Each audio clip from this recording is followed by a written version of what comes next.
It's Monday, and you know what that means. Jersey First TV proudly brings to you the latest edition of Real Talk. And yes, ladies and gentlemen, I am New Jersey's premier award-winning journalist, Top 50 Latino, as voted on by the Latino Spirit online magazine, along with the United States Latino Affairs Initiative. Certainly, I continue to be the weapon of mass disruption in Garden State media. And without a doubt, ladies and gentlemen, the traffic will tell you every single week. Despite what the haters may say, hey, I remain the people's voice and the people's choice. And ladies and gentlemen, I mean, let's be honest, okay? It tells you every week, the most handsome face that runs the place. It's me, Fernando Uribe. Once again, happy Monday to you all. Folks, this is the 11th of December as we're wrapping up 2023. I want to thank you all for tuning in from wherever and however you may be doing so right now on Facebook Live, via StreamYard, of course, also on the Jersey First YouTube page, and also on all of our social media platforms.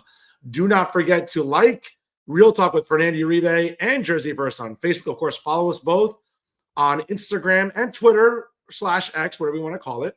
Certainly, folks, subscribe to Jersey First on our YouTube page. You'll get brand new content in your notifications every single week. And of course, wherever you get your podcast, whether it's Spotify or SoundCloud, download Jersey First and take it with you anywhere at any time during this holiday season, whether it's out, doing errands, doing some last minute Christmas shopping, visiting your in-laws, your boyfriend, your girlfriend, maybe visiting your side piece, whatever it is you're doing, folks. Maybe you're in a car, maybe you're in mass transit. Make sure to tune in to Jersey First throughout the holiday season. And I cannot say enough how proud I am to be on the dream team of Garden State Media. That's right, ladies and gentlemen. It's Jersey First, of course, on Jersey First TV. Check us out, all of our great content by going to jerseyfirst.org/TV. Brand new episodes of The Nader Narrative, hosted by the incredible Elizabeth Nader, premiere every Thursday via Jersey First TV. And of course, brand new episodes of Bridging the Gap with AJ Malillo and Stephen Rombolo also premiere on Thursdays. And of course, on Monday nights, 6 p.m. or 7 p.m. Again, check your local listings. You'll see brand new episodes live every Monday night of Real Talk with Fernando Uribe. Folks, you definitely want to stick around for final thoughts. I will have a lot to say about who's doing a disservice to all of us in the liberal media establishment. And of course, why you can continue to trust this show in 2024, unlike other shows in, once again, the liberal establishment media here in state of New Jersey. And I'll mention some names because, I like to drop names whenever possible. I'll do that later. You definitely want to stick around for that. But folks, I hope you had a wonderful weekend. I had a glorious weekend. Let me have a little shout out to my Rutgers University men's basketball team. Let me have some tea here real quick. Going to the Prudential Center, okay, dropping them L's on Seton Hall basketball. And folks, just as a reminder, when you look at the numbers, the professor here likes to drop some stats here. Here's a stat for you, ladies and gentlemen. Rutgers tuition, $17,239. And at Seton Hall, $24,335. The moral of the story, ladies and gentlemen, getting more and paying a hell of a lot less, absolutely priceless. That's right. Let's go Rutgers and Rutgers men basketball. Hey, getting that W at the Prudential Center against, the scary Pirates. And of course, folks, I also have to shout out to my Los Angeles Lakers here.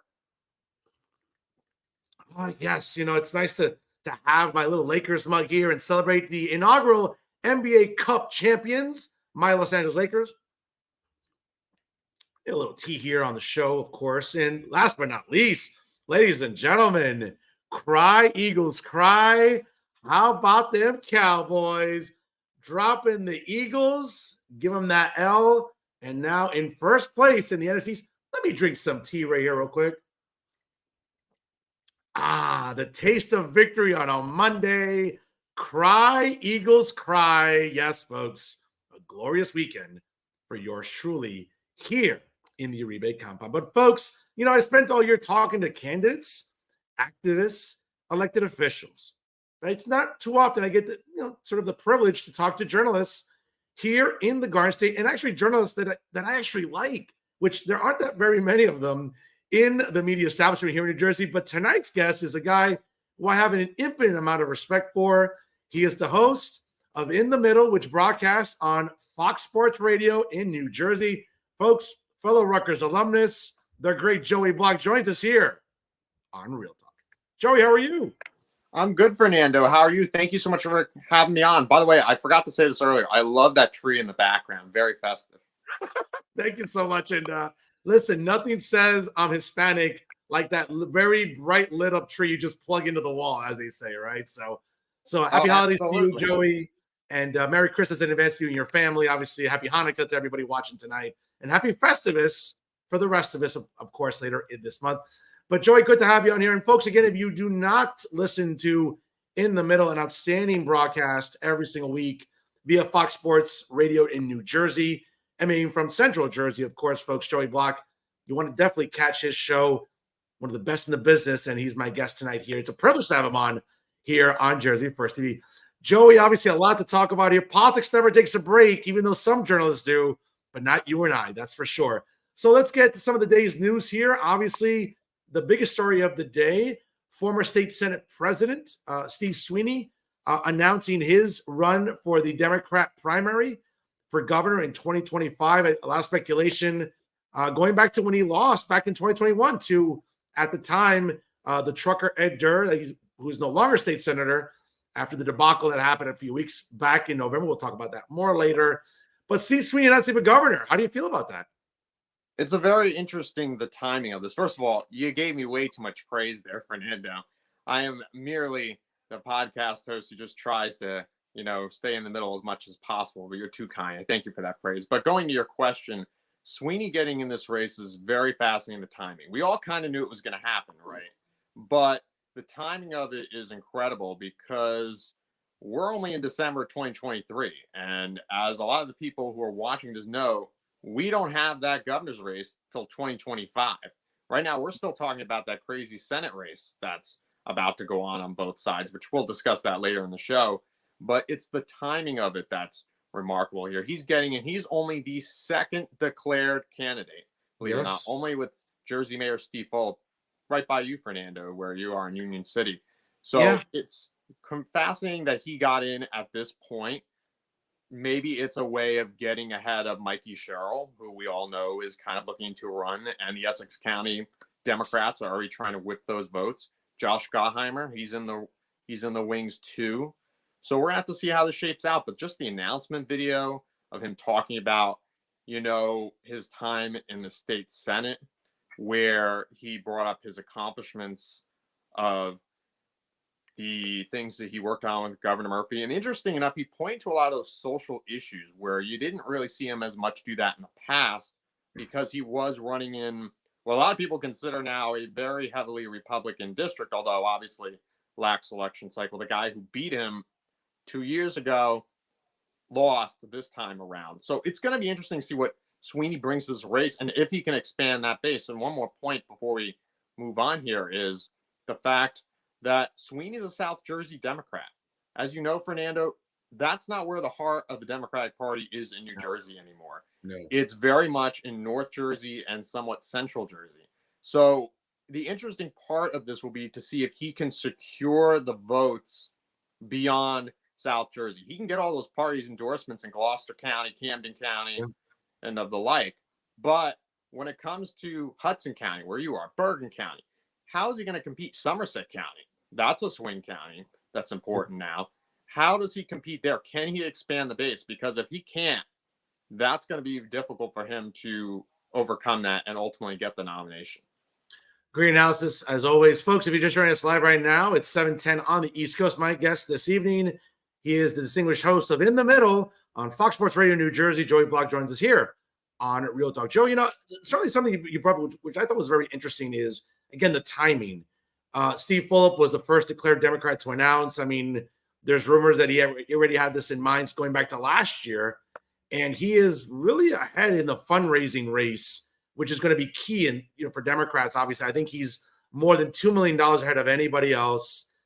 His PAC has raised a lot of money. He's had fundraisers, which I've attended. As a matter of fact, folks, special programming note, coming up on Monday night, January the 15th at 7:05 p.m., Steve Fulop will join me on the program here as one of the first episodes of 2024. Folks, you definitely want to stick around for that when Steve Fulop joins me in a few weeks here on Real Talk via Jersey First TV. But it's interesting, though, Joey, because as you mentioned, yes, Steve Sweeney South Jersey Democrat. And, yeah, part of that Norcross machine that has run rampant in South Jersey for quite some time. When he's not getting kicked out of Eagles games, That was certainly, a big controversy in itself. certainly Mr. Norcross has, developed quite the rapport with Steve Sweeney over the years. What I do take exception with Steve Sweeney is this. I mean, I don't know what he's going to run on, because this is a guy, and I'll be very fair, because I'm really the only journalist that's going to say this out loud.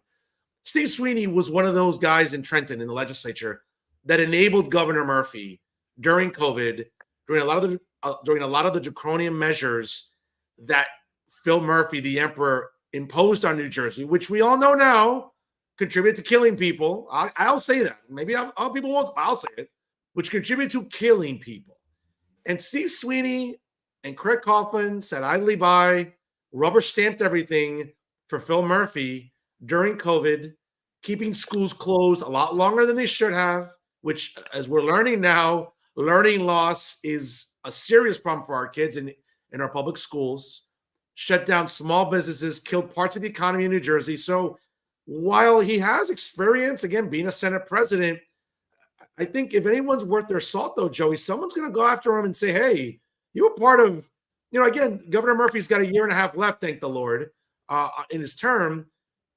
Steve Sweeney's going to have to answer for a lot of this enabling that he did of Phil Murphy during the pandemic and afterwards. I don't think Steve Sweeney can escape that, Joey, or am I wrong? Well, I push back a little bit in the sense that during COVID, I'll give you a lot of time, but towards the end of it, I actually interviewed him. I had the very first exclusive interview with him right after he left government. It was only an hour after, like, he lost power, I believe, at 12 noon, and at 1 o'clock that day, I had the interview with him. And a lot of what he spoke about was how he really thought the governor went too far with it. He said the state legislature should try and revoke those emergency powers. He ultimately led to that, and he really was a force, because him and Murphy, they were not besties by any sense of the word. I understand where you're coming from with where he kind of helped Murphy in that sense, was the millionaire's tax. For years, Sweeney was very much against that. He was a large part of why it didn't pass. But during COVID, there were funding issues within the state government, and that pushed Sweeney to get behind something he may have not normally been behind. But he's seen as more of a problem-solving moderate Democrat, more of a JFK kind of guy. He's the president of the Iron Workers. So he's a guy who is much more willing to work with the other side. Remember, he worked with Chris Christie back during his term. That's right. He averted a lot of government shutdowns. Now, obviously, there was the infamous one we all know about of where Chris Christie was on the beach. But putting that one aside, Sweeney is someone who is seen as more of the moderate, the guardrails in the system, if you're referring to more of the centrist realm here. His big problem is going to be trying to go up against the progressives in the race. For example, Steve Fulop, he's a progressive. They also already have a feud whenever it comes to green energy. Sweeney thinks the Democratic Party is moving too quickly, while Fulop says we need to move faster. So where does that debate come down? And then if you have people like Mikey Sherrill in the race and Josh Gottheimer, how does that play in? Sherrill, yes, known as a moderate. She's now a little more of a rank and file Democrat, maybe a little progressive. Gottheimer can be progressive at times. He's still considered a moderate. How does that play in? Where he might be able to benefit if enough people who are rank and file progressive Democrats get in this race, and he's the sole moderate, he might be able to make inroads. But ultimately, it's going to lead up to Central Jersey and getting those county organizational lines for him. As I pressed Steve Fulop on when I have him on my show, which I'm looking forward to seeing your interview, was, are you going to compete for these lines? Are you in favor of these lines? He said, we need to abolish them. And that actually made a lot of news, which I was quite surprised about. So if you're a county chair and hearing that, how likely are you going to get behind Fulop? If he's essentially governor, he would sign a bill that would take your power away. So it will be interesting to see if Fulop kind of says that with his rivals, because as you know, in the polling, although the average in New Jersey may not be aware of it, when they're brought to the attention of it, they don't like the county organizational lines.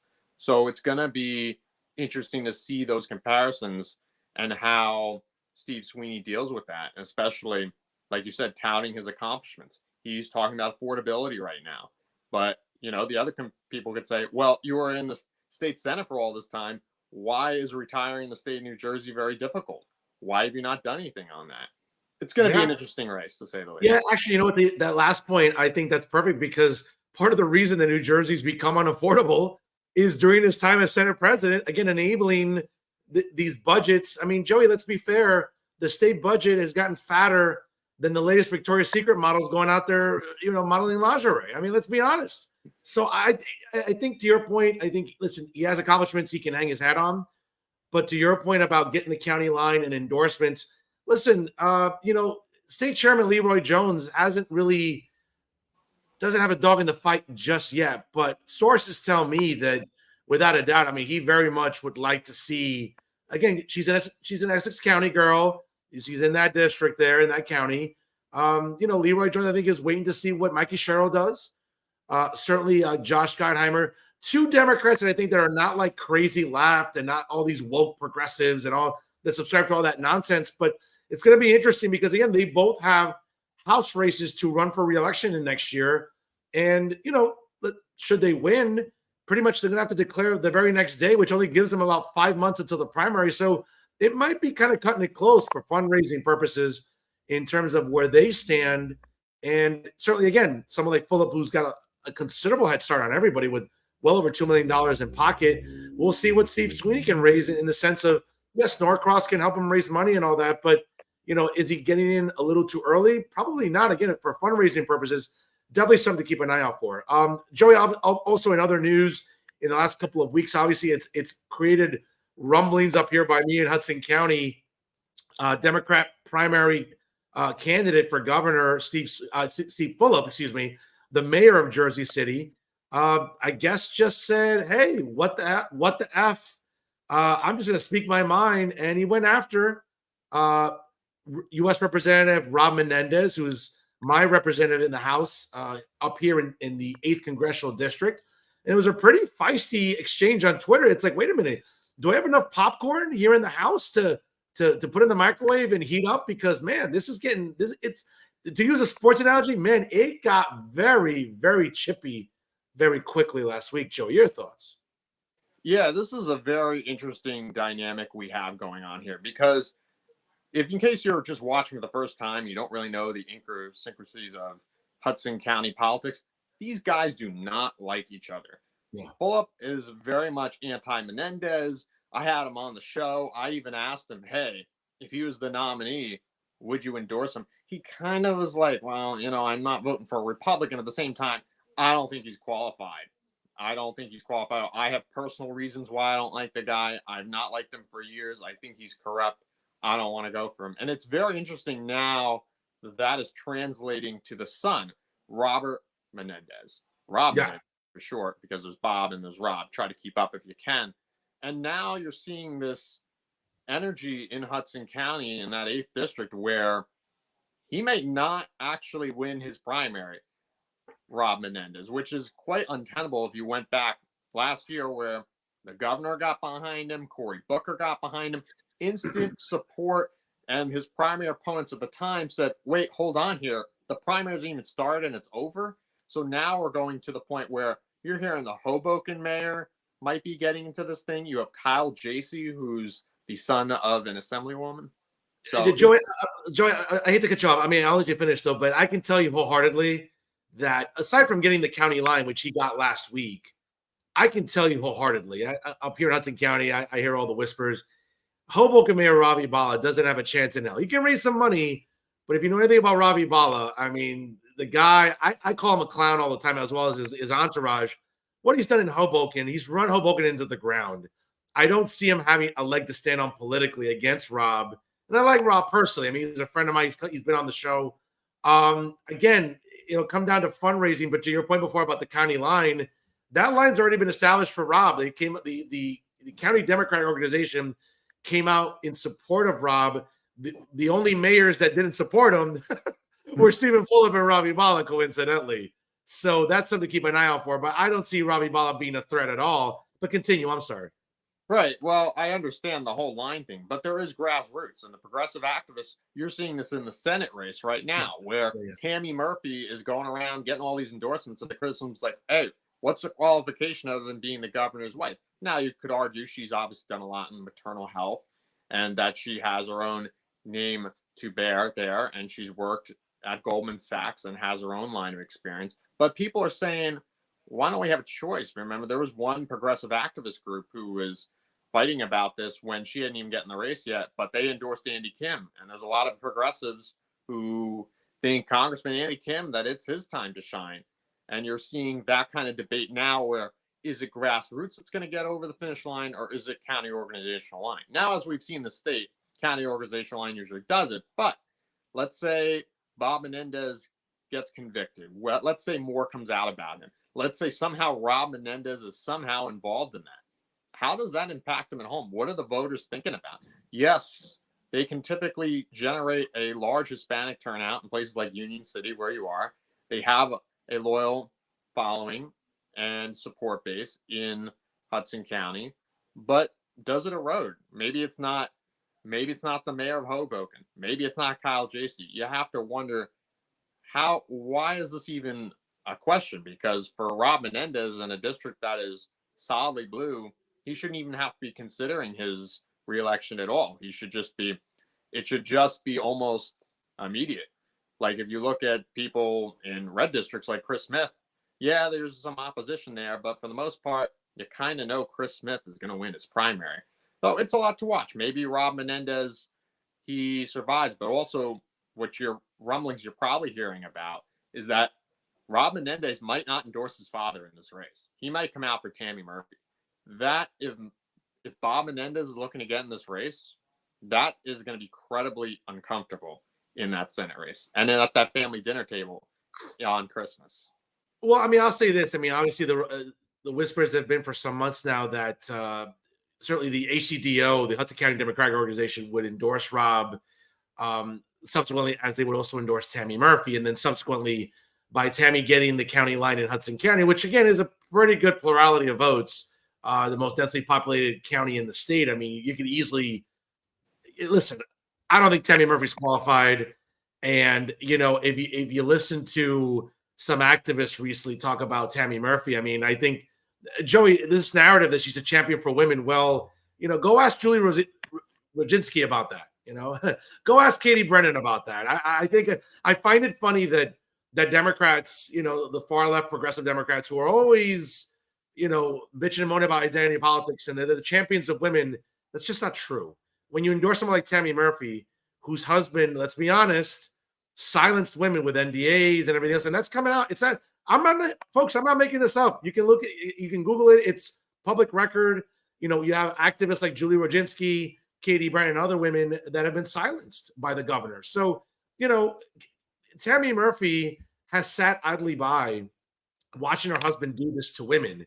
So I think it's kind of funny for her. Listen, other than maternal health, which is important, certainly, listen, you and I are men. We're biological men. We cannot have babies, okay? Contrary Wait, to we can? I didn't know that. Yeah, well, many on the left that failed high school biology maybe fell asleep that day during class. But I mean, other than standing up for some issues like that, I mean, again, being married to the governor, that's not a qualification. And I think Tammy's going to run into some resistance. Yeah, sure, the county lines are lining up, lockstep and barrel. And I think it's an indictment, though, Joey, because it almost seems like the governor is in a quasi sort of way like, hey, you better endorse my wife because I can still make your lives miserable for the next 18 months that I'm governor with funding or anything else. I mean, that's sort of been whispered about too, though, Joey. I know I've heard it. I'm sure you've heard it too. Yeah, definitely. There's a lot of Democratic sources that are saying that. And from everything I've heard and read, it seems like the governor is largely pushing for his wife, taking in a lot of political favors. I can't speak to the level of political threats per se, but let's put it this way: if the governor of the state is telling you to endorse his wife and you don't, well, I can't say how pretty it's going to be as a Democrat in your next primary if you don't endorse her. It's going to be a debacle. I mean, before she got in, all these other Democratic congressmen and women were thinking about getting in the race. Mikey Sherrill didn't get in. Interesting. Although, yes, we know she's focused on governor. People have touted maybe it's time for the first female senator from New Jersey. She didn't get in. Frank Pallone, he bowed out. Donald Norcross, he decided not to get in. Now, Tom Malinowski, he's still in it. But the question is he able to generate enough support to go up against her? That's an open question because, like you said, she's got a lot of this locked up already.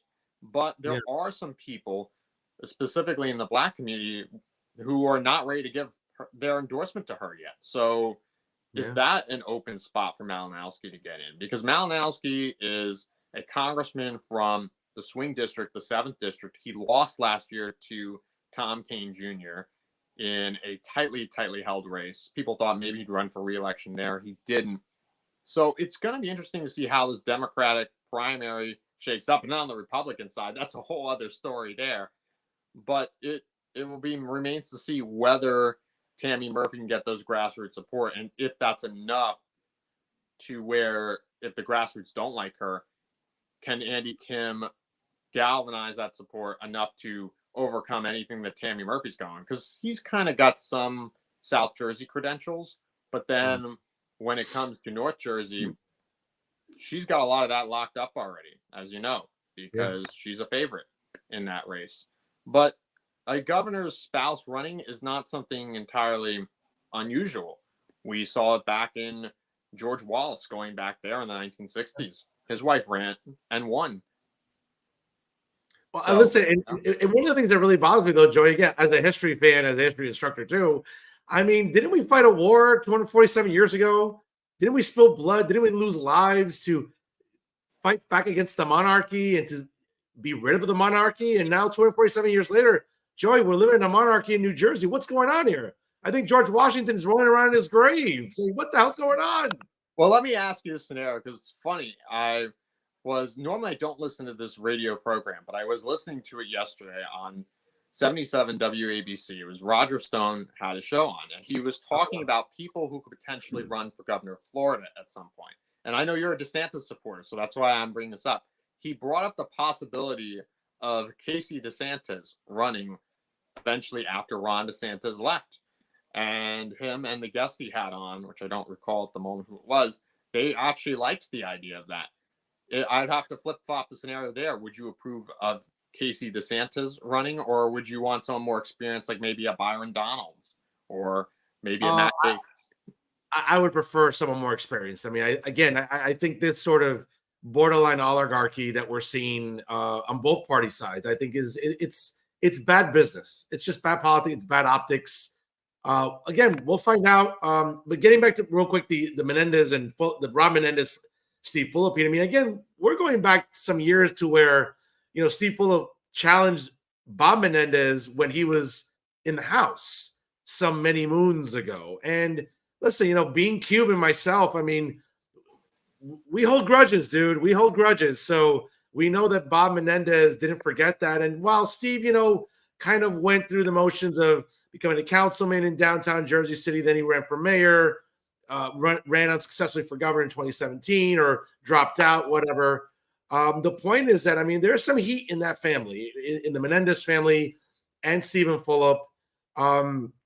We'll see where he goes in 2025. I mean, we still have like 18 months to go, obviously, until that race. But if Stephen Fulop is not successful in that primary, I mean, who's to say that in 2026 that Stephen Fulop might not run to challenge Rob Menendez should Rob Menendez get reelected next year, which seems to be the case, I think, from what I'm hearing.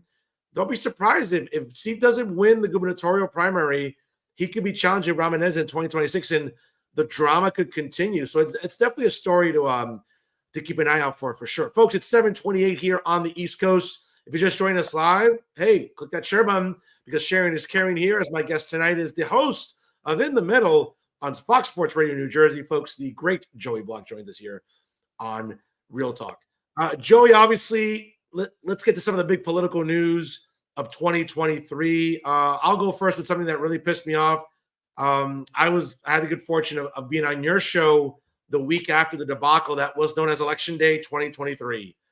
And the NJGOP, I think, listen, dropped the ball infinitely. I mean, they lost 7 assembly seats a state Senate seat that they worked hard. Well, not they. I would say the Ed Durr campaign, not the NJGOP per se, to flip a Senate seat, defeat a long-time incumbent like Steve Sweeney.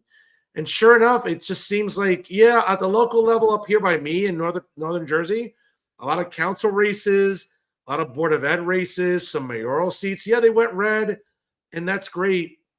But Bob Hugan, the chairman of the NJGOP, Joey, has nothing to brag about.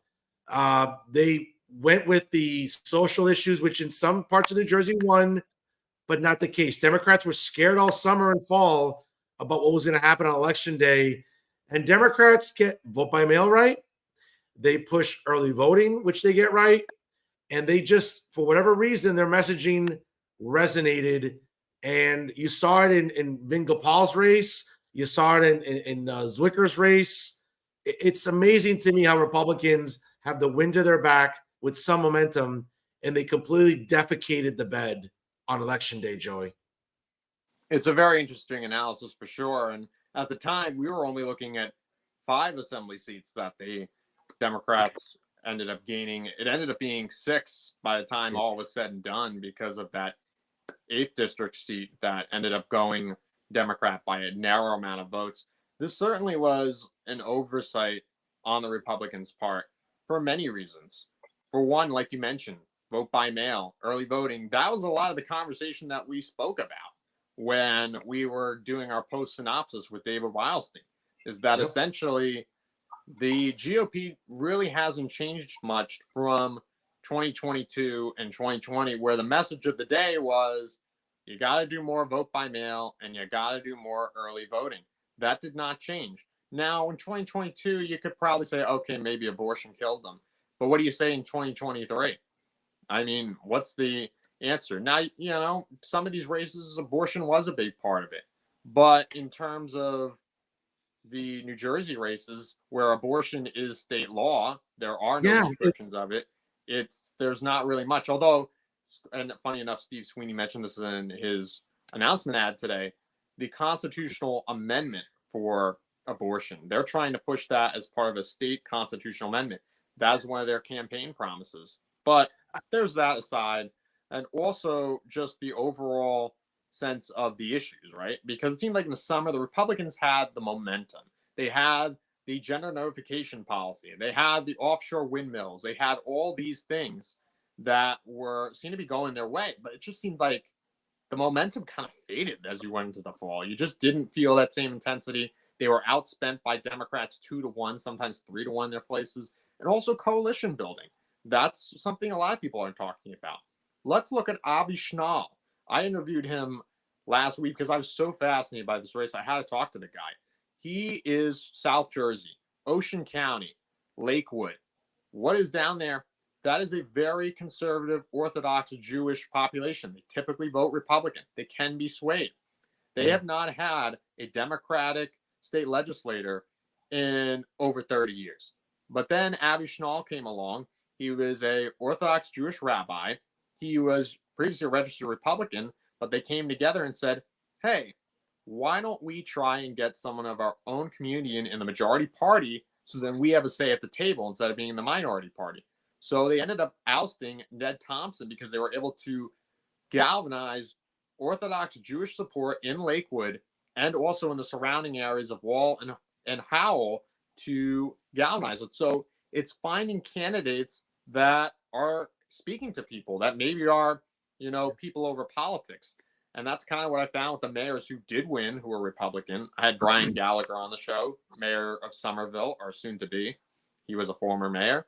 And then former mayor of Sayreville, who's going to be mayor again, Kenny O'Brien. Those guys, basically their message was, it's people over politics.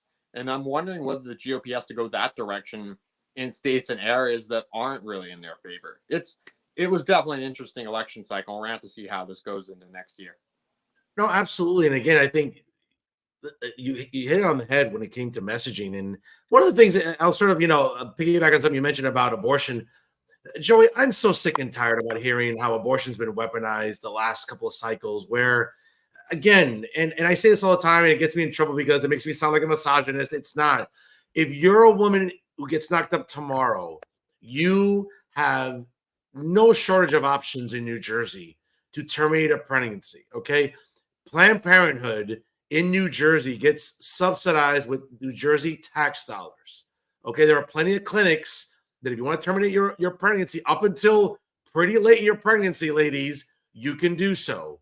Okay. If ladies want to have your typical drunken weekend during NFL season, Thursday through Sunday, you wake up Monday morning next to that wrong guy, you can buy a plan B. Okay. Like there's no shortage of options here. So the hysteria that I still see, Joey, in New Jersey about reproductive rights, I just think it's nonsense. But Democrats have found a way to weaponize it and use it to their advantage. And, to say nothing of the fact that voter turnout was also abysmal. I think when Republicans look back and say, what could we have done better? Number one, you got to vet better candidates. I mean, to your point about the review show that we did with David Wallstein, shout out to David Wallstein, the editor of the New Jersey Eagle, by far the best journalist in New Jersey, in my opinion. But we talked about you got to vet better candidates. You got to do better with messaging. You got to push vote by mail. It's not going anywhere. You got to encourage people to vote early. And if you don't do that, Joey, Republicans face the reality that they may never win a statewide election ever again, whether it's the governor's race, whether it's trying to get the majority in the state Senate or the state assembly. Republicans are going to be in serious trouble if they don't reevaluate what they're doing from a leadership position. And I hate to sort of put it all in one guy, but it falls on Bob Hugin, the chairman, who he's great to have a beer with. He's a nice guy to run into at the League of Municipalities, but he's not getting it done as chair. And I think these last two cycles show that, in my opinion, it shows it conclusively, Joey. Is that fair to say? Well, it's kind of interesting how you bring up state chairs, particularly Bob Hugin. He's come under a lot of criticism, particularly how he was touted going as a guy who, he was kind of seen as a moderate Republican, someone who can unify the party. A big part of why he got the job was Jack Ciattarelli, because Jack Ciattarelli liked Hugin. He saw what he did against Menendez, threw a lot of money at that race, his own personal fortune, millions of dollars, somewhere in the ballpark, I believe, of $35 million was spent on that Senate race against Bob Menendez back in 2018. And he lost by double digits. But they thought he was a guy who maybe understood how to build coalitions. And that hasn't materialized yet, although there's been some wins. They did win the 7th Congressional District with Tom Kean Jr. But I think a lot of that was name recognition. Not even so much him, but more his father, Tom Kean Sr., who was a beloved governor by many people in this state. But it's interesting, the leadership styles, because I remember one thing you said when we were doing the post diagnostic was, you know what, the Republicans, they need to bring in the New York guys, which I don't think people really understood the comment until, and I want to explain a little more, because I think people thought, oh, you need to bring in the big city guys, right? Well, there's something happening in New York that's not happening here, or at least, not materializing. And that is New York Republicans are doing better than they have in decades. Long Island, for example, that was heavily Republican. Then it slid to swing state status or swing area status, then kind of leaning blue.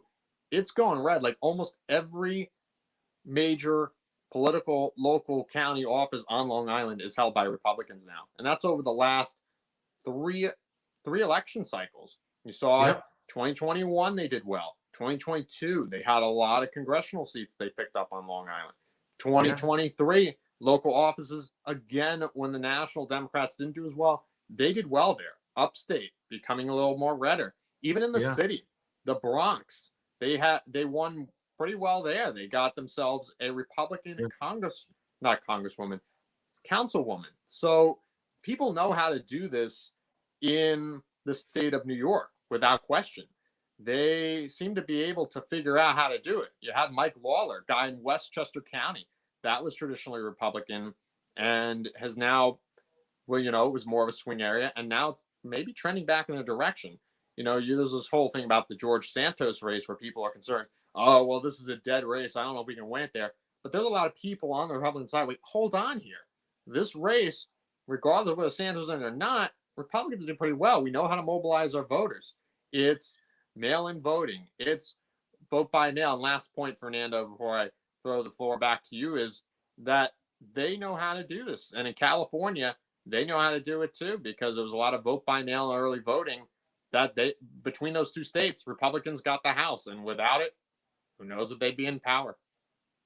Yeah, great reference there to New York. I mean, I know a lot of, I'm friends with the Manhattan Republican Club. I go to New York City Young Republican events whenever I can. I mean, they've done a good job with council seats.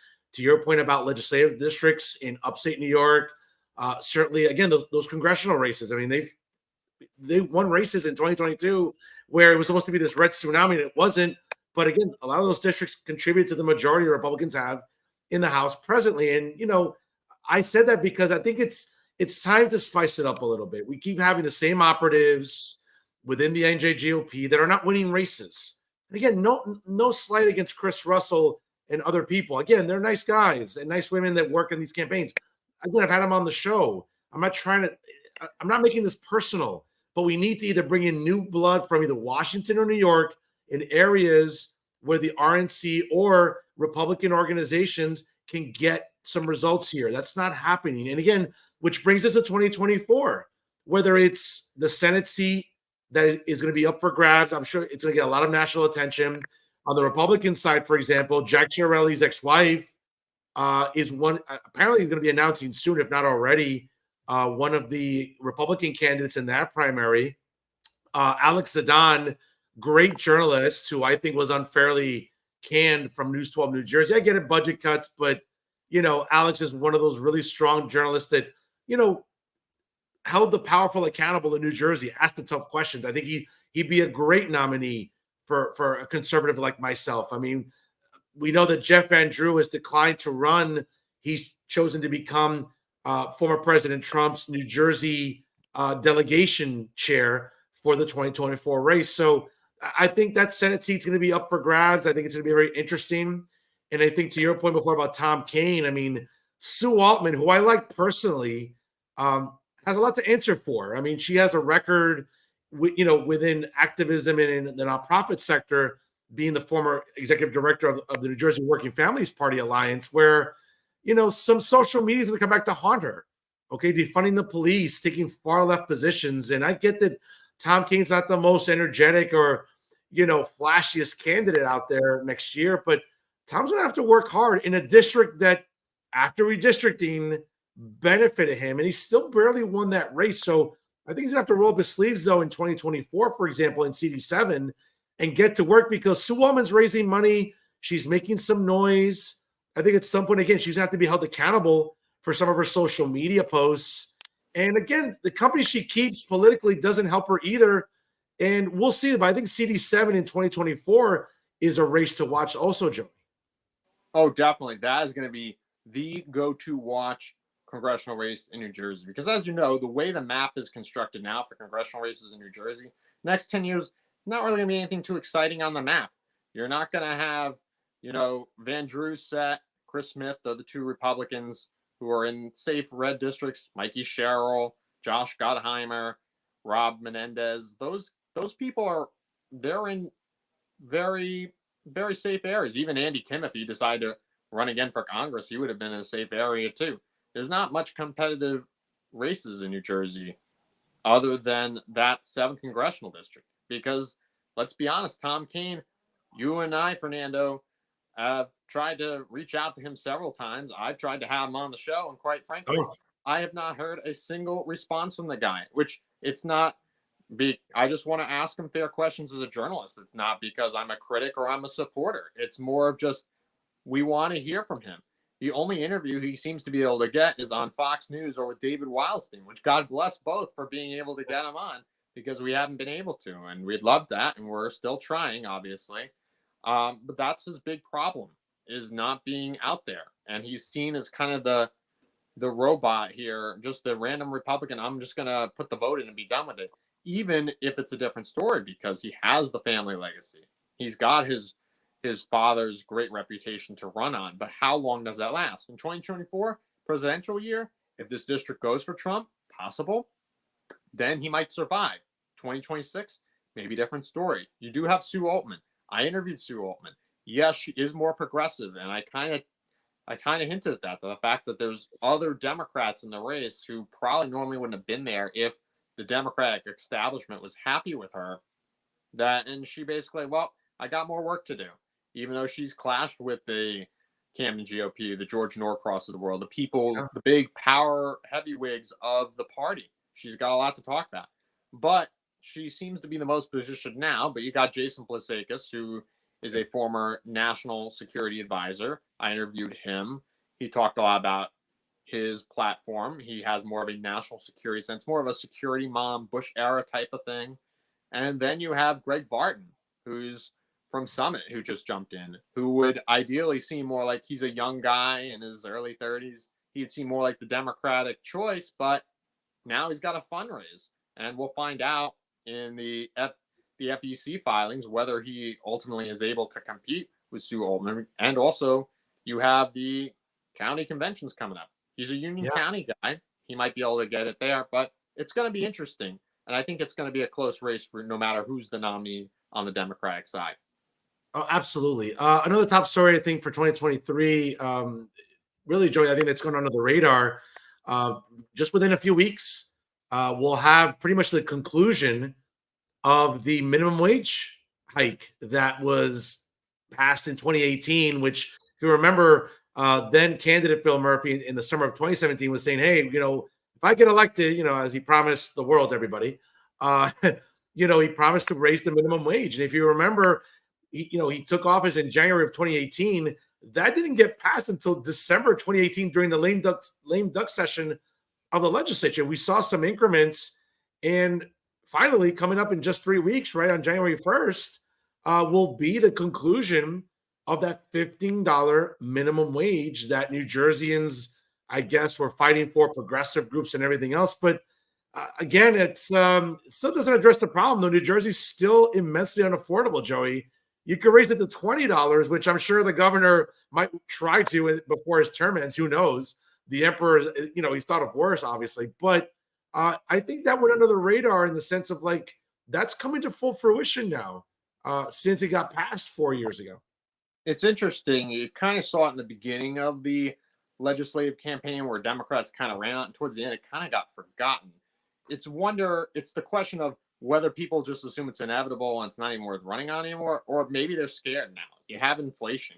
Yes, to more working class people who, they're working minimum wage jobs, they may need the money, and that may help. But if you're a small business owner and you have to sit there and pay someone $15 an hour, you may have to lay off some people, unfortunately. And that is the game that the Democrats are now going to have to play. But for Republicans to try to repeal it, that's kind of the end. Because if Jack Ciattarelli was governor, he probably would have at least put a stop on it, and I believe it would have been around $13 an hour, maybe $12. You might have stopped it, but this is already in. It's baked in the cake. It's going to be very hard to go back on that because there are a lot of people in New Jersey who like the $15 minimum wage. So sure, it's going to be difficult to say, oh, just kidding. Remember that promise that, you all voted on and all thought was great? Well, we're taking it back.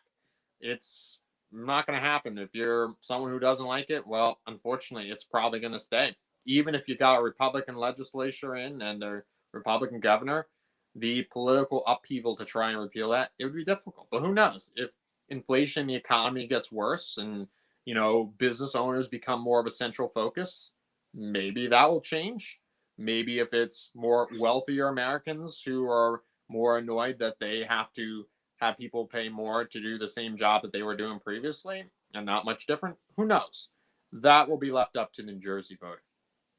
You're absolutely right. And I think it'll be interesting to see, obviously, with inflation as it continues, the cost of goods and services continues to increase exponentially, rent, everything else. Listen, interest rates. I mean, buying a house in New Jersey isn't as easy as it used to be. And it's really not as affordable as it used to be. So I think these are things to watch out for. Joey, before I let you go, man, you've been a great guest. You've been on with me for quite some time, folks. It's 7:48 here on the East Coast, folks. If you're just joining us live, click that share button because sharing is caring. My guest this evening is Fox Sports New Jersey host of In the Middle, Joey Bloch, joining us here on Real Talk. Joey, I talked to David Wallstein a lot about this. And, as a guy who broke into this business 10 years ago, sort of doing, a show on a relatively local news site, Hudson County TV, and then breaking into podcasting, which is what I started here in Hudson County. Actually, I'm still the only podcast guy in Hudson County. Obviously, that started in radio and great, growing to sort of a video platform. But I really want to get your thoughts on this because it seems like where I clash with a lot of our colleagues in journalism here in the Garden State is where I think there needs to be this embrace of what it is that I do, you do. I mean, I'm more opinion journalism. I know you're more sort of straight, roll up your sleeves, breaking news stories, dissecting issues type of journalism. But again, people aren't buying newspapers anymore. Print circulations are almost extinct. The idea that what I'm doing or what you're doing is not really journalism, I think is laughable. And I take exception when people call me out and say, well, Fernando's not really a journalist. He's an opinion journalist and he likes to hear the sound of his own voice, and which sometimes is true. That's fine. But the point is that, like, journalism has evolved. Okay. The internet, social media, technology, again, the notion of I don't have to be in a studio. Neither do you. We're doing this show live right now in front of hundreds and thousands of people that are watching us on their smartphone, on their tablet, on their PC or Mac. That is a direction I think that journalism is going to continue in. So the premise that someone like me or you or others that, Ryan McDonald, another great podcaster, and others, that we're not really journalists, I'll be honest with you, I get annoyed with that. And I think I sort of carry a chip on my shoulder because of it. Well, I agree with you. The conversation around what is a journalist is definitely an evolving question right now, because there's a couple things you have to consider.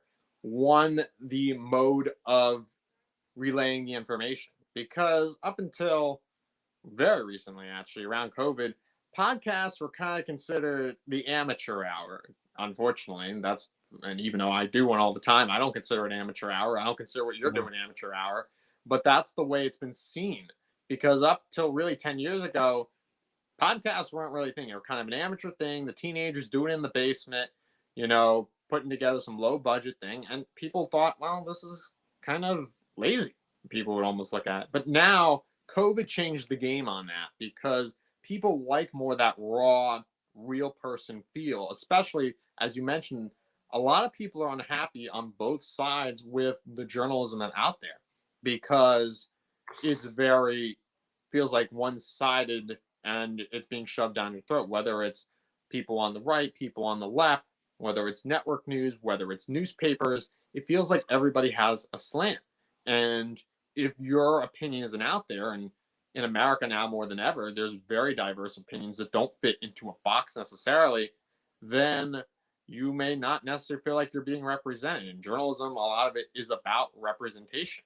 So it's definitely different information gathering. It's not the old day, all right, we're going to go sit at the typewriter and we're going to, you call all these investigative reports and see what's happening. Sometimes it's just getting the story so people actually know what's going on, so they don't have to watch like free stinking podcasts to figure out what's going on and then maybe read a newspaper afterwards. People don't have time for that. They need one source where they can go and find everything they need. So there's that aspect. And also the idea of opinion journalism, because some people don't consider opinion journalism. I mean, Sean Hannity's one person I can think of who's kind of gone back and forth on what that means. Sometimes he calls himself an opinion host. Sometimes believes in an activist journalist. It's these evolving terms of what people consider themselves. Is there an opinion? Is there an analysis? And it's really an open question here. Although obviously the opinion people like yourself are definitely needed, you have to wonder, are there enough people that maybe we just don't need to know what their political status or what they think? Maybe they just need to tell us what's happening. I mean, obviously you need the opinion people to break it down and have the analysis so you kind of understand where each side is coming from. Sometimes you just need the basic facts, because fact is a very question these days. I mean, you saw with the 2020 election, you've seen that with COVID, that there's all these debates over what is fact and what is fiction. And when you can't even agree on fact, that's what the problem is. So that's what I think the role of journalism is just telling you what the facts are. I'm with you, Joey, and a great analysis there for sure, because at the end of the day, listen, like anything else, it's evolving. I mean, obviously, I'm an old man compared to you, but when the internet first started and it's evolving, its evolution well into 2000, early 2000s, yeah, we were relying on chat rooms, we were relying on websites, and sure enough, in 2005, when a bunch of kids at Harvard decided to create the Facebook, and subsequently others started with Twitter in 2007, and then Instagram in 2008, 9. And then we started seeing Snapchat, we're seeing TikTok. I mean, it's one of those things where now you can't put the genie back in the bottle. Like, these platforms are here, they're here to stay. And people, for better or for worse, are relying on not, listen, I'm a guy. I'm a sports fan, as you know. I'm one of those guys that still loves to read the newspaper. I read it from the back first, reading my sports, read into the editorials, read the news. But let's be honest, we live in this sort of transient world where, let's be fair, it's our smartphones. We're on the go all the time. We're relying on news from either our social media platforms, and now we have to talk about algorithms. Hey, if you're reading certain things, let's be honest, these social media companies know how to F with the algorithm. So you're going to be getting more of what you're looking for. And whether or not that keeps you in an echo chamber, again, that's debatable, Joey. But, there's no putting the genie back in the bottle here. I mean, again, we are, I don't want to say victims or at the mercy of our devices. But now when it comes to information, I mean, there's no turning back. You're right. I mean, now you are at the mercy of it. And that's why, believe it or not, the only real bipartisan thing you see these days is regulation of social media companies. Because, there is a debate over how it affected the 2016 election. The Democrats largely say there was a lot of Russian disinformation out there, which there's true. There were a lot of bots that were from Russia, and they might have interfered with some things of how people may have voted otherwise. And then you got 2020, where, Fernando, you like to talk about this a lot, where the whole Hunter Biden laptop story, Twitter basically said it was a bunch of nonsense and even threw off a White House press secretary, Kayleigh McEnany, because she shared the New York Post story. And then it ended up actually being authenticated. So there, on both sides, there is social media companies who are trying to affect the election. And we saw in Twitter that there was they were kind of one-sided. And we shouldn't, regardless of what the side is, whether it's Democrats, Republicans, it shouldn't be that way where information is being disseminated that way.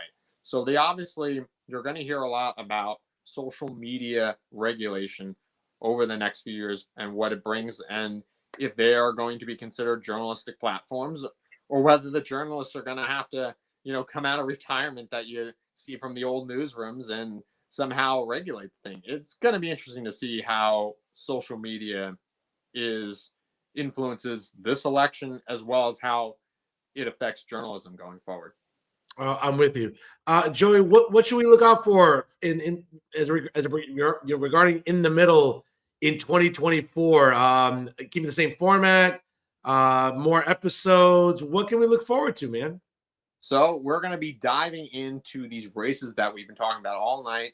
The 2024 congressional race. We're going to have some more candidates on to talk about that. We're also going to dive into that Senate race. Tammy Murphy, whether she's able to make it over the finish line or not, and the presidential race. We've had a couple presidential candidates on. We had Asa Hutchinson on. We had on a couple weeks ago Brian Binkley. We have to keep an eye on these people. Maybe we're going to get more. Who knows? You're going to have to watch and tune in. You never know who I'm going to get. I mean, I'm surprised myself half the time. If you told me 3 years ago when I first started that I'd be sitting here talking to you tonight, I'd say, you're crazy. I'm just on college radio. This isn't going anywhere. This is just some time, passing the time during COVID and waiting for full-time employment. It would never happen. So, it's a wild ride. I'm looking forward to it. And Fernando, you're going to be there. We know that. So we can expect more appearances from Fernando Uribe on In the Middle. Oh, well, you're very kind, bro. And listen, let me tell you something, young man. You are a guy to watch in New Jersey journalism. I mean, I listen to your show regularly. I mean, you get, as you said, you get an incredible amount of guests and exclusives that a lot of us do not get. And I applaud you for that. Not just because you're a fellow Rutgers alumnus. I mean, I'm trying to get my bias out of the way. You? Are you, rah, rah, are you, you know what I'm saying? But I have to tell you, man, I mean, I've seen your growth as a journalist, and I could not be prouder of seeing someone like yourself in the evolution of your brand. I'm looking forward to seeing more great things from In the Middle in 2024. And again, listen, you're very kind. I appreciate the invites to your show. I always, whenever I get a text from you, I'm like, oh, cool, this is awesome. And I never like to pass up the opportunities. You have a great program. Again, before we call it a night here, any URLs, links, social media for our audience when it comes to In the Middle? Sure. Well, if you want to go check us out online, you can go to foxsportsradionewjersey.com/podcast. You go there. You're going to go to the Fox Sports New Jersey podcast page. You're going to scroll down till you find In the Middle with Joey Bloch. You're going to click on that, and all the episodes will be there. You'll have the newest ones at the top and the older ones at the bottom. We typically put out new episodes every Friday afternoon at 3 p.m. So tune in there. Also, you can find me on Twitter, which is now considered X. Who knows what the name's going to be going forward. But essentially, it's at Bloch_Joey. Again, my last name is spelled BLOCH_Joey. And you can also check me out on Instagram, which is at joey.bloch.39. Again, that is at joey.bloch.39. Fernando, thank you so much for having me. It's really been an honor, and I love seeing what you've done with Real Talk and a lot of your other brands, and it's really an honor seeing what you've done, and you're always a pleasure to come on my show. You provide such great analysis, and I look forward to coming back on, hopefully at some point, and I look forward to continuing having you on my show, or maybe a little sooner than later. Absolutely. Joey, have you been a good boy this year? What are you asking from Santa? What are you asking from Santa? Everyone asks me this question. I am the most boring guy ever. My mom, who's watching right now, is probably like, oh my God, I don't know what to get him. He just wants like absolutely nothing. He's just happy with his life. But looking for some good dress shirts, looking keep it spiffy as much as I can, maybe get some new sweaters, a lot of clothes. I'm going to be honest. I'm not a super fun person when it comes to that. I'm a very simple guy. I'm not like you, Fernando. You're like, you got your nice dress. That's a beautiful red jacket, by the way, Fernando. Oh, thank you. So thank you. I take pride in my attire, as you know, on my Facebook. I like my suits. I wear some very unique suits, to say the least, I think. Yeah, you do. I love watching you. Like every Saturday night, I'm like, wow, Fernando's looking good there. It won't matter. You're going to like a little bar on the side of Jersey City, or whether you're in Miami, like at the hottest club in town. Like you somehow always know how to dress for the occasion. Joey, you're too kind. Joey, I have to be honest, man. I saw Santa last week when I was in New York with my best friend, and that's adorable. went up to Santa and said, Santa, please give me a Super Bowl. Okay. You were not even alive the last time my Cowboys won a Super Bowl. Okay. So Joey, it has been 28 years. I am suffering here. I need a Super Bowl. I promise I said to Santa, I'll be nice to liberals and all the woke people and the progressives. Just give me a Super Bowl and I'll be nice to everybody. I don't know. You might have to stop calling Governor Murphy the emperor there. Are you going to be able to handle yourself doing this? You know what? If the Cowboys win a Super Bowl, I'll refer to him as Governor Phil Murphy. I think I have to do it. I'll have to do it. Just Santa, I was like, Santa, just give me a title and I'll behave. And even Santa looked at me, he's like, I don't know about that. And my best friend even was laughing. He's like, I don't think you promised that. We'll on Instagram. They were adorable. So if nothing else, you got some good photos out of. You may not get a Super Bowl, but you got some nice photos. Definitely. I appreciate that. But Joey, man, keep up the great work. And certainly I look forward to, obviously I'll be on your show next week. I look forward to that. And listen, I definitely want to make you a regular in 2024. I love your insight. You're as good as it gets in New Jersey journalism. And I cannot be prouder of you, young man. Great stuff from you. Keep it coming in 2024. Folks, he is Joey Bloch, the distinguished host of In the Middle. You can check him out on Fox Sports Radio New Jersey. Our guest tonight here on Real Talk. Joey, shout out to your mom, your family. Happy holidays. Merry Christmas to you all. And once again, it's my privilege to have you here tonight on Real Talk. Thank you, Fernando. A pleasure. And by the way, happy Hanukkah to everybody celebrating too. We don't want to forget. Happy Hanukkah and happy Festivus for the rest of us. I think that's important as well. So, Joey, God bless you, brother. Stay well, and we'll talk to you again soon here on Jersey First TV. Thank you, Fernando. Always a Take pleasure. care. Take You care. too. Folks, great episode there with Joey Bloch again. Check him out on Fox Sports Radio, New Jersey. Listen, I'm a little biased here. He's a fellow Rutgers alumnus.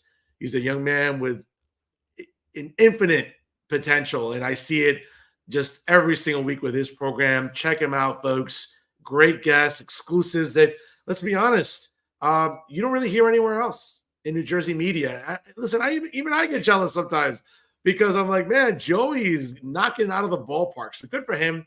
And a great young journalist in New Jersey, folks, that you definitely want to keep an eye out for in 2024 for sure. And for the foreseeable future, folks, he has a great brand, really a great slot that he has with Fox Sports Radio. I remember when he first started, I believe it was 1480. I could be wrong. He might want to kill me after this. I may not remember exactly, but a great show, and a guy that, listen, I have so much respect for. Does it right. Certainly gets great guests, asks very thought-provoking questions, and a guy you definitely, as I said before, you want to keep an eye out in New Jersey journalism for years to come, folks. Joey Bloch there, the host of In the Middle with Fox Sports Radio New Jersey. Folks, before we call it a night, listen, did you think I was going to forget? Of course not, because it's time for final thoughts. And yes, ladies and gentlemen, I want to, again, as we're wrapping up the year, obviously, great journalists tonight. We'll have another great journalist in what will be the last broadcast of 2023 next Monday night live at 7:05 p.m. I will have John Hines, the editor and founder of the Hudson County View, also a member of the Pinnacle in Hudson County, obviously. So I'm looking forward to having him on.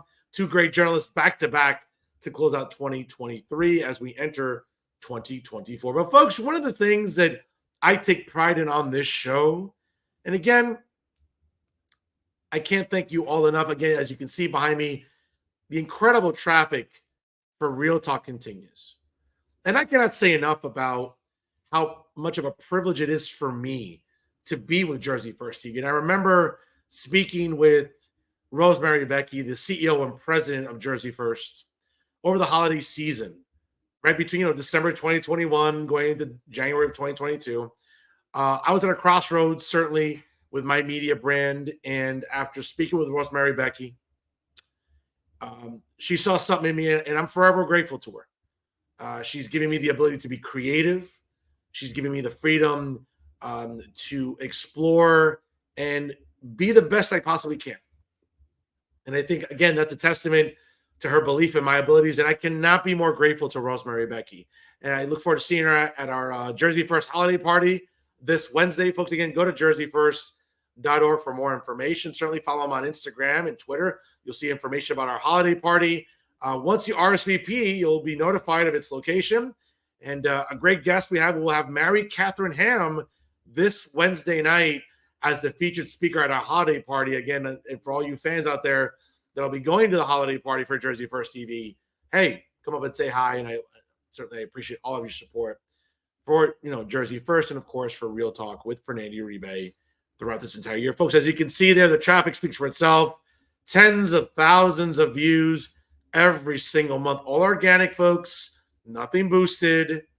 Okay, we are as organic as the produce section at your local Whole Foods and Trader Joe's. But in all seriousness, ladies and gentlemen, that traffic would not be possible without all of you. And that's why I work so hard every single week on this show to bring you compelling guests, engaging dialogue, and most importantly, some of the strongest opinions in New Jersey media. And I promise you, just like in 2022, and just like in 2023, and especially going into 2024, folks, this is a show that you can trust. This is an opinion journalism show that you can trust, unlike a lot of the liberal media establishment in New Jersey. And I talk about them all the time, folks. Okay? Right? I mean, I talk about the useless eight in New Jersey media. And we all know who they are, ladies and gentlemen. We all know. Whether it's Alan Steinberg and his trash Eagles, whether it's Jay Lasser and his perpetual pot smoking, whether it's Matt Freeman, who, again, another pothead in New Jersey media who loves to pick on conservatives on his Twitter feed, but will very rarely, if ever, go after some of his liberal colleagues who are always doing it as a disservice to us when it comes to information, when it comes to reporting on the news, and giving honest, thoughtful opinions. Right?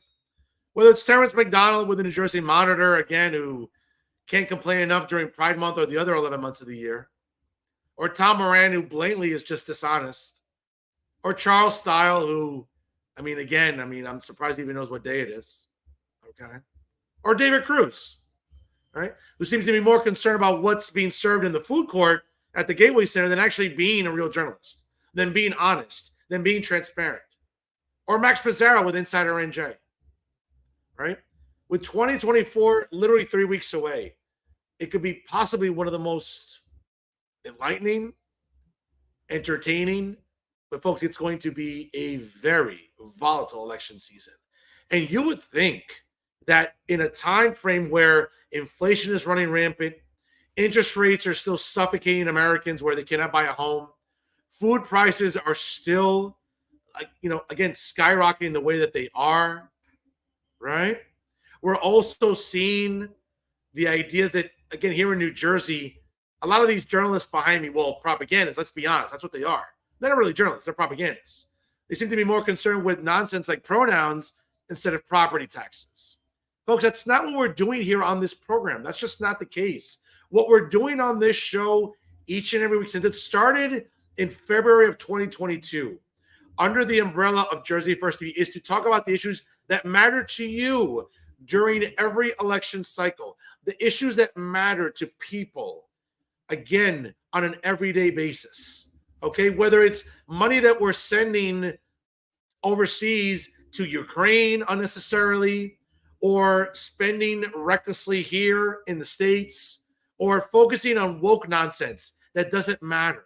Folks, in 2024, issues that are affecting our pocketbooks, issues that are going to continue making our Christmas dinners more expensive, that's going to make Christmas shopping much more exhausting and laborious for us, whether it's the price of gasoline to fill our gas tanks to go Christmas shopping, to go see our families. These are the issues that matter. Not, again, a lot of the left-wing nonsense that a lot of these propagandists behind me live on, whether it's identity politics, whether it's a fixation on the 45th president, right? Because last time I looked, folks, I believe in due process. Just like I believe in due process for Donald Trump, I believe in due process for Bob Menendez. Either we believe in due process or we don't believe in it at all, okay? But the premise that a lot of these propagandists behind me want to keep fixating on, again, you're more than welcome to read their nonsense and watch their nonsense. But if you want truthful opinions, if you want educated opinions, if you want opinions that matter and that resonate with everyday people in New Jersey, folks, I'll continue to give you them every single week on Real Talk. And as we enter 2024 in 3 weeks, here's a news flash to the useless ape behind me, because the traffic will tell you, I'm not going anywhere. I'm staying right here. I'm pretty well insulated politically.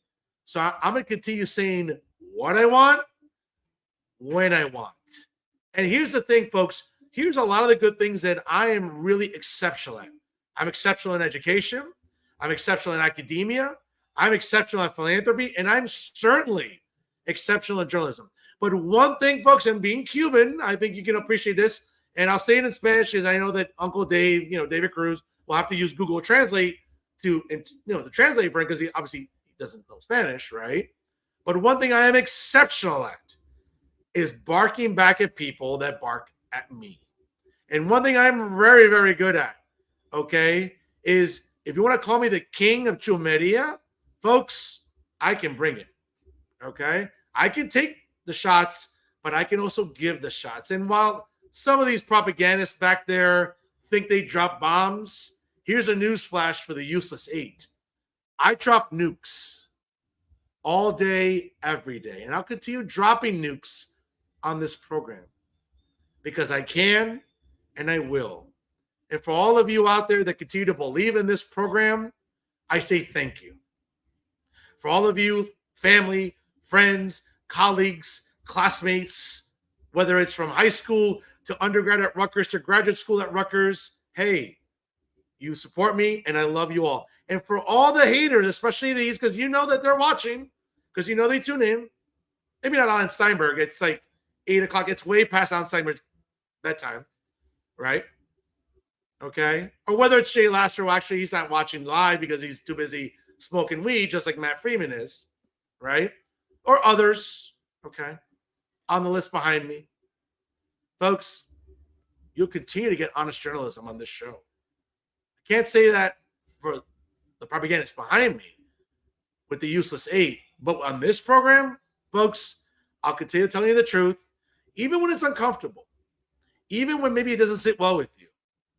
I'll come on this show and tell you exactly what you need to hear in what certainly will be a very volatile election season in 2024. Folks, I don't lie to you, and you know what? I'm not going to start now. I can't speak for them. I can speak for this show. I'll continue to tell you the truth. I continue covering the stories that matter to everyday New Jerseyans. Not woke nonsense, not all these progressive talking points that don't really matter at the end of the day. Kitchen table issues you talk about in your living rooms, especially now during the holidays, when some of you have to stay home probably since you can't go out because it's too expensive. I'll talk about the issues that matter to you, and I'll talk about the issues that matter most as we close out 2023 and also as we enter 2024. And that's our show for this week, folks. Again, as a reminder, make sure you follow us on Instagram and on Twitter, otherwise known as X. Don't forget to like us on Facebook, of course, Real Talk with Fernando Uribe, as well as yours truly. Also, check us out on YouTube. Subscribe. You get all of our notifications right delivered to your inbox and obviously on the YouTube app. And whether you download it on Spotify or SoundCloud, take Jersey First TV with you wherever you get your podcasts during this holiday season, especially as we go into 2024. And folks, again, always make sure you check us out. The dream team of Garden State Media. It is Jersey First TV, folks. Brand new episodes of the Nader Narrative premiere every Thursday night on jerseyfirst.org/TV. Of course, also on the Jersey First YouTube page. And brand new episodes of Bridging the Gap with AJ Malillo and Stephen Rombolo premiere also on Thursdays. And certainly last but not least, brand new episodes of Real Talk with Fernando Uribe premiere every Monday night live at 6 p.m. or 7 p.m. Eastern Time. Check your local listings to make sure when they broadcast. And of course, I cannot say thank you enough to everyone who watches live and also shares the replay throughout the week, folks. Last week's episode, 5,000 plus episode views and counting. Folks, it's been that sort of year here on Jersey First TV. 5,000, 4,000, back to 5,000. Ladies and gentlemen, again, all organic traffic. And I have all of you to thank for the success that I enjoy on this show. It would not be possible without all of you. And again, from the bottom of my heart, I say thank you. And I love you. Even the haters, because I know you're tuning in anyway.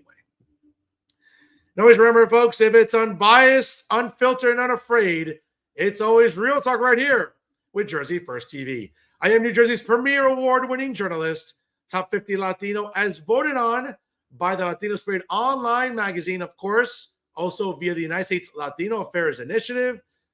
Ladies and gentlemen, I say it all the time. I continue to be the weapon of mass disruption in Garden State Media. And the track will tell you the people's choice and the people's voice. And ladies and gentlemen, I mean, really, is there any doubt? The most handsome face that runs the place. It's me, Fernando Uribe. Folks, happy Monday. Enjoy the rest of your week. Let's go, Cowboys. Again, cry, Eagles, cry. Without a victory, hit 'em high, hit 'em low, and watch the Eagles blow. EAGLES, losers. And how about them Cowboys, folks? That's right. Let's brag in first place in the NFC East. Again, shout out to Rutgers men's basketball. Great win over the weekend against the Seton Pirates. Of course, my Lakers winning the inaugural in-season tournament, the NBA Cup Championship. Folks, please party responsibly. Please drive safely as you're doing your shopping, visiting family members, even from some of my students taking final exams. Please be safe. Take care of yourselves, folks. And we'll see you next week here as we close out 2023 with our last episode of Real Talk for the year again with John Highness, the editor and founder of the Hudson County View he'll join us as we close out 2023 in style here on Jersey First TV. Folks, I'll see you all next week. Again, please party responsibly, and thanks for stopping by.